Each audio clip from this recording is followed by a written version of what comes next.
નામ પર ભાજપમાં ચર્ચાઓનો દોર ચાલી રહ્યો છે। અમે આપને આ રિપોર્ટમાં મોટાભાગની બેઠકોનું સંભવિત નામ જણાવીશું। ઉમેદવારોની દાવેદારી અનેક લોકોએ કરી, પરંતુ આખરે પાર્ટી પસંદગીનો કળશ કોના માથા પર ઢોળશે તેના પર ભાજપ સમર્થકોની નજર છે। ધ્યાનથી જોજો આ રિપોર્ટ। આ રહ્યા સંભવિત નામ।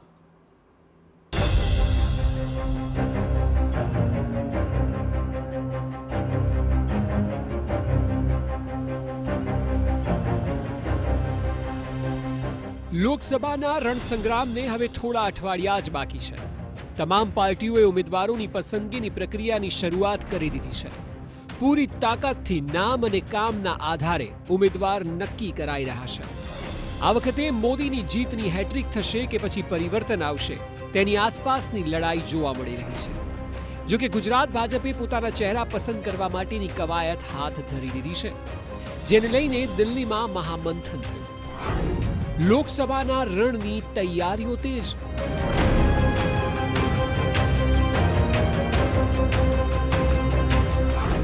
કોણ હશે ભાજપના સ્પેશિયલ 26?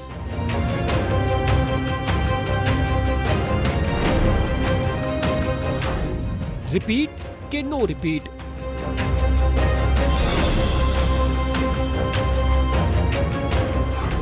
કોના નામ રેસમાં આગળ?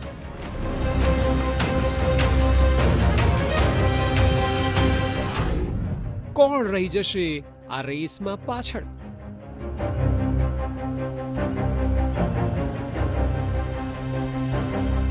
આમ જોઈએ તો ગુજરાત ભાજપે છેલ્લી 2 ટર્મથી 26માંથી 26 બેઠકો લોકસભામાં મેળવી છે।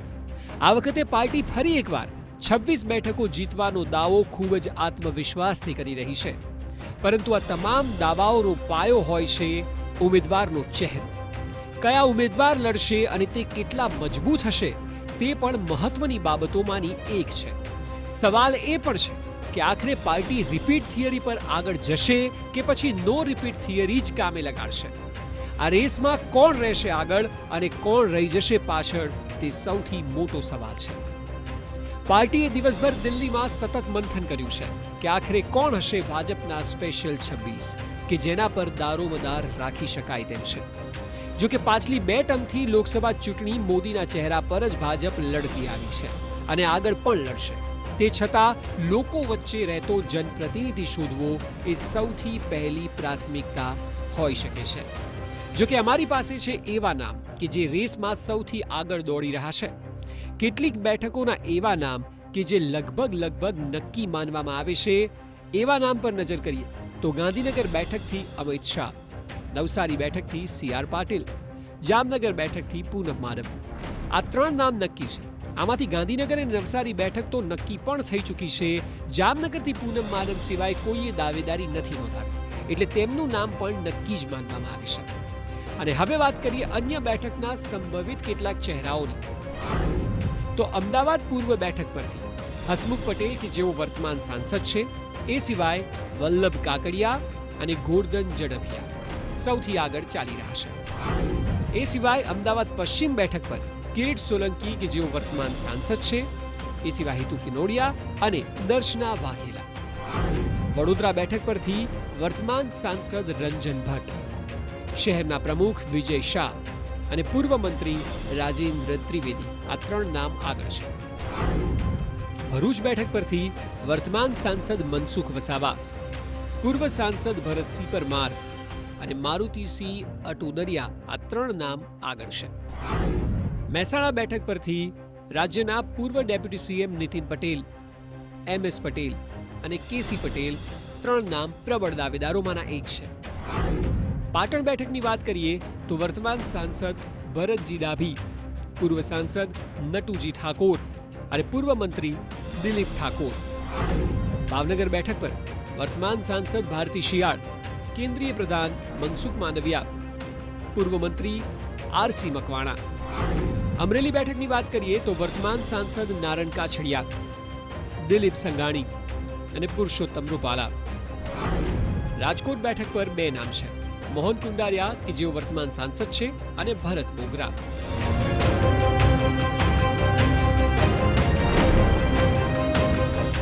આટલા નામ સંભાવનાઓથી ભરપૂર છે। અને આ નામમાંથી કોઈ નામ પર મંજૂરીની મહોર વાગી શકે છે. આવનારા સમયમાં તેની ઘોષણા થઈ પણ જશે, પરંતુ તમામ 26 બેઠકોને લઈને દાવેદારો અત્યારે નજર રાખીને બેઠા છે.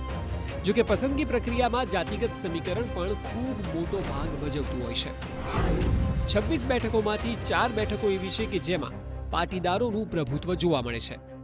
3 બેઠકો એવી છે કે જ્યાં કોઈ સમાજનું પ્રભુત્વ જોવા મળે છે. 4 બેઠક એસસી અને એસટી સમાજ માટે અનામત છે. સૌરાષ્ટ્રની બેઠક પર પાટીદાર ઉમેદવાર શક્ય છે. ઉત્તર ગુજરાતમાં ઓબીસી અને પાટીદાર સમાજમાંથી ઉમેદવારો શક્ય છે.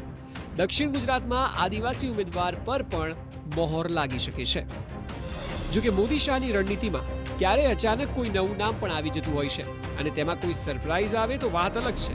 બાકી તમામ બેઠકો પર 3 નામોમાંથી જ એક નામ પર પસંદગીનો કળશ ઢોળવામાં આવી શકે છે.